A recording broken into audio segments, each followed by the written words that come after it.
السلام عليكم ورحمة الله وبركاته. أعوذ بالله من الشيطان الرجيم. بسم الله الرحمن الرحيم، والصلاة والسلام على رسولنا محمد سيد الأولين خير الأنبياء يا رسول الله. قال رسول الله صلى الله عليه وسلم: لو أقسمت لبررت إن أحب عباد الله إلى الله الرعاة الشمس والقمر أنهم لا يعرفون يوم القيامة بطول أعناقهم. Peygamber sallallahu aleyhi ve sellem buyuruyor ki, yeminle söyleyebilirim ki Allah'ın kullarından kendisi için en sevimli olanlar daima güneşi ve ayı namaz vakitleri için gözetleyenlerdir. Kıyamet gününde onlar uzun boyunlar ile bilinirler. Yani bu müezzinler vakitleri bekleyip güneşe bakıp aya bakıp ne zaman olduğu vakit olunca ezan okuyup da onlar Allah katında en sevilen insanlardır. Kâle Resulullah sallallahu aleyhi ve sellem: لَا يُؤَذِّنْ لَكُمْ خِيَارُكُمْ وَلِيَمُّكُمْ قُرَّاءُكُمْ. Peygamber sallallahu aleyhi ve sellem buyuruyor ki, size en hayırlarınız ezan okusun. Yani o ezan okuyan seçilmiş iyi insan olsun diyor. Ve güzel Kur'an okuyanınız imamlık yapsın. Kur'an'ı daha iyi bilen o imamınız olsun diyor Peygamber sallallahu aleyhi ve sellem. Kâle Resulullah sallallahu aleyhi ve sellem: Men edraka ezan fil mescid thumma kharaca lem yahruc li hacetihi ve huve la yurid raca'a fehu munafikun.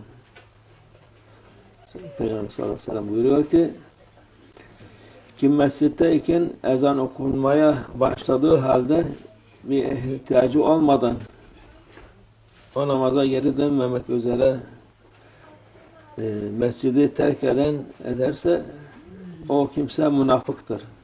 Yani ezan okunuyor, adam camide oturmuş, hiçbir sebep yokken kalkıp gidiyor, ne abdest ne bir şey yok, namazı kılmadan o kimse münafıktır diyor Peygamber sallallahu aleyhi ve sellem.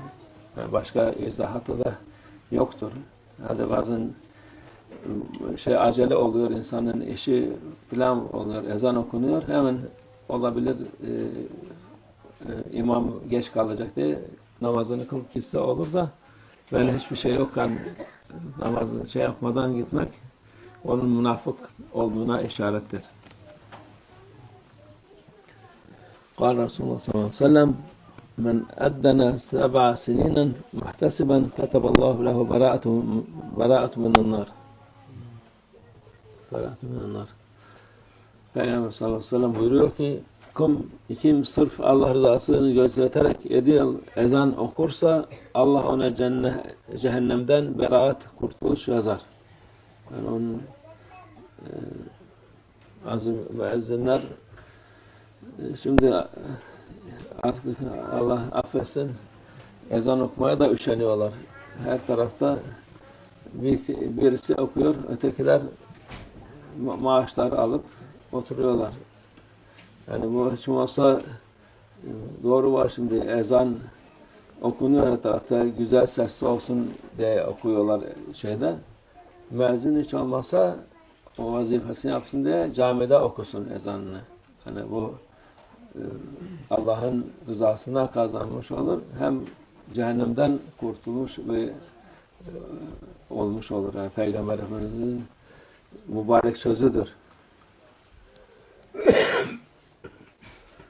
Kâle Resulullah sallallahu aleyhi ve sellem: Men ezene 12 seneten vecebet lehul cenne ve kutibe lehu bi te'dinihi fi kulli yevmin 60 haseneten ve bi ikameti 30 haseneten. Peygamber sallallahu aleyhi ve sellem buyuruyor ki, kim 12 yıl ezan okursa cennet ona vacip olur. Yani cennete muhakkak girer o insan. Onunla beraber her gün ona ezan okuması sebebiyle 60 sevap yazılır. Yani o ezan okudu diye bir de cennette 60 sevap yazılır. Bir de her ikamet için de 30 sevap yazılır.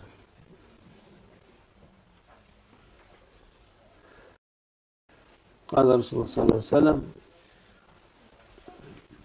من أدى 5 صلوات إيمانا واحتسابا غفر له ما تقدم من ذنبه ومن أما أصحابه 5 صلوات بإيمان واحتسابا غفر له ما تقدم من ذنبه. Peygamber sallallahu aleyhi ve sellem buyuruyor ki kim 5 vakit namaz için iman ile Allah rızasını gözeterek ezan okursa geçmiş günahları bağışlanır. Yani o da daha maşallah ezanın faziletleri o 5 vakit ezan okununca bütün geçmiş günahları bağışlar Allah Azze ve Celle. Kim de imanı olarak Allah rızasını gözeterek 5 vakit namazda ashabına dedi yani beraber cemaata imamlık ederse yine geçmiş günahları bağışlanır. Yani ne kadar geçmiş günahlar varsa bağışlanır. Zaten daha sonra olacak günahlar da yani kıldıkça bağışlanır Allah'ın izniyle. قال رسول الله صلى الله عليه وسلم من أذن سنة لا يطلب عليه أجرا دعي يوم القيامة وقف على باب الجنة فقيل له اشفع لما شئت. Peygamber sallallahu aleyhi ve sellem buyuruyor ki kim hiçbir ücret talep etmeden bir yıl boyunca ezan okursa kıyamet gününde çağrılır ve cennet kapısında durur. Ona dilediğin kişiye şefaatta bulun denilir. Yani o kadar güzel bir şeydir bu. Müezzinlik yapmak. Başkalarına da fayda olur Allah'ın hikmeti. قال رسول الله صلى الله عليه وسلم من حافظ على الأذان سنة وجبت له الجنة. Peygamber sallallahu aleyhi ve sellem buyuruyor ki kim bir yıl boyunca ezan okursa cennet ona vacip olur. قال رسول الله صلى الله عليه وسلم المؤذن يغفر له مدى صوته ويشهد له كل رطب ويابس وشاهد الصلاة يكتب له 25 صلاة ويكفر عنه ما بينهما. Peygamber sallallahu aleyhi ve sellem buyuruyor ki müezzin sesinin ulaştığı yer miktarınca bağışlanır.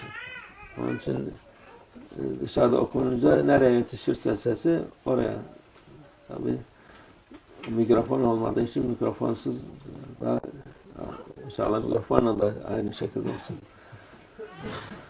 Kuru ve yaş her ne varsa ona şahitlik eder. Kuru dediği taş, toprak, ahşap, demir, memir ne varsa onlar bir de yaş ağaçtı, hayvandı, insandı, o canlı olan ona şahitlik eder o ezandan dolayı. Kim de cemaatle namaz kılarsa ona 25 namaz sevabı yazılır. Yani cemaatin daha fazileti o da büyüktür. Yani bir insan bir namaz kılıyor, günde 5 vakit namaz kılıyor. Bir vakit kılarsa insan cemaatle 5 günlük sevap kazanmış oluyor. Yani. Sevap yazılır ve ondan 2 namaz arasındaki günahlar silinir. Yani o 2 cemaatle kılınan 2 namaz arası günahlar ne varsa onlar da silinir, bağışlanır. قال Resulullah sallallahu aleyhi ve sellem el-muaddin yughfar lahu madda savtihi ve ecruhu mislu ecri men salla ma'ahu. Peygamber sallallahu aleyhi ve sellem buyuruyor ki müezzinin sesinin ulaştığı yer miktarınca bağışlanır. Yani o nereye kadar sesi ulaşırsa insanlara da işittirirse ezanının işitip namaz kılanların hepsini kadar sevap alır. Yani bu nereye gidiyor sesi insan ezan okunuyor. Ezanı duyduk. O duyan insanın ecrini de müezzin alır. Ona da eksik olmaz o insanın ecri. Kâle Resulullah sallallahu aleyhi ve sellem المؤذن المحتسب كالشهيد المتشحط في دمه إذا مات لم يدود في قبره.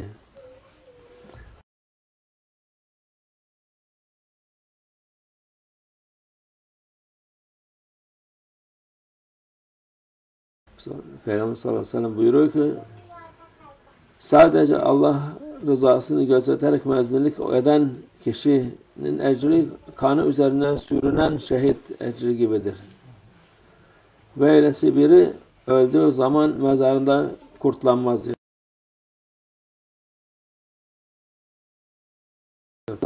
El-muaddinu emlek bil-edan vel-imam emlek bil-ikame. Peygamber sallallahu aleyhi ve sellem buyuruyor ki müezzin ezan vaktini iyi bilendir. İmam da kâmet vaktini iyi bilendir. Kâle Resulullah sallallahu aleyhi ve sellem el-muaddinun atval nas anâkan yevmel kıyâme. Peygamber sallallahu aleyhi ve sellem buyuruyor ki müezzinler kıyamet gününde insanın en uzun boyunlarıdır. Boyunları yani en uzun olan onlardır. Boyun uzun olunca daha kıymetli olmuş oluyor. Onu daha kıymetli şey yapıyor. Kâle Resulullah sallallahu aleyhi ve sellem el-muadzinun emanâ'ul muslimin ala fıtrihim ve suhurihim. Peygamber sallallahu aleyhi ve sellem buyuruyor ki müezzinler Müslümanların namazlarında ve sahurlarında onları vakit bildirmek açısından emindirler. Emaneti gözetenlerdir yani. Çünkü insanlar iftar edeceği vakit tam vaktinde iftar etmesi lazım. Önceden ederse bütün oruç gitmiş olur. Sahur da aynı şekilde geç sahur ezan okursa o da vakitte sahurlarda şey olmuş olur. Oruçlarını zedelemiş olur. Kâle Resulullah sallallahu aleyhi ve sellem el-muadzinun emnâ'ul muslimin ala salatihim ve hâcetihim. Peygamber sallallahu aleyhi ve sellem buyuruyor ki müezzinler Müslümanların namazlarında ve ihtiyaçlarında onları vakti bildirmek açısından emindirler. Yani onlar emanettir vakitler. İnsanlar sırf namaz bakımından da madde insan öğlen mi oldu, akşam mı oldu, ne oldu diye bilmez. Ezandan dolayı bilir. Şimdi öğlen okundu, öğlen vakti tamam. İkindin oldu, akşama yaklaştık, akşam oldu, yatsı oldu falan. Onlara da hani sırf namazdan madde insanlar da istifade eder. Allah'a şükür Müslüman ülkede olunca her tarafta ezan sesini duyuyorsun. Ama yani küfür memleketinde olunca dışarıda duymuyoruz Allah'a şükür. Ama Allah'a şükür dergahlarımız, camilerimiz onların içinde olduğumuz için fazla fark etmiyor ama Müslüman muhitte olmayan, tek başına yaşayan Müslümanlar için çok hoş olmuyor yani. Kâle Resulullah sallallahu aleyhi ve sellem la tusavvibna fi şey'in min as-salâ illa fi salâtil fecr. Peygamber sallallahu aleyhi ve sellem buyuruyor ki sabah ezanından başka hiçbir namazın ezanında tesbih yapma. Namaz uykudan hayırlıdır deme. Bu sabah namazında yapmayınca as-salatu hayrun min-nevm. Bu sabah namazındadır. Çünkü o vakit namaz uykudan daha hayırlıdır diye Peygamber Efendimiz sallallahu aleyhi ve sellem böyle yapıyordu. Bu namazdan sonra salatu selam getirmek sünnettir. Yani emirdir ama bu yeni çıkan selefi, ne derler, reformistler, onlar hepsini kaldırdılar. Bir gün bu hadise oldu, onda burada Şeyh Baba'nın hatırası olarak Londra'da ilk aldığı camideydi o. Yahudilerin havrasıydı, onu camiye çevirmişti. Orada müezzin vardı.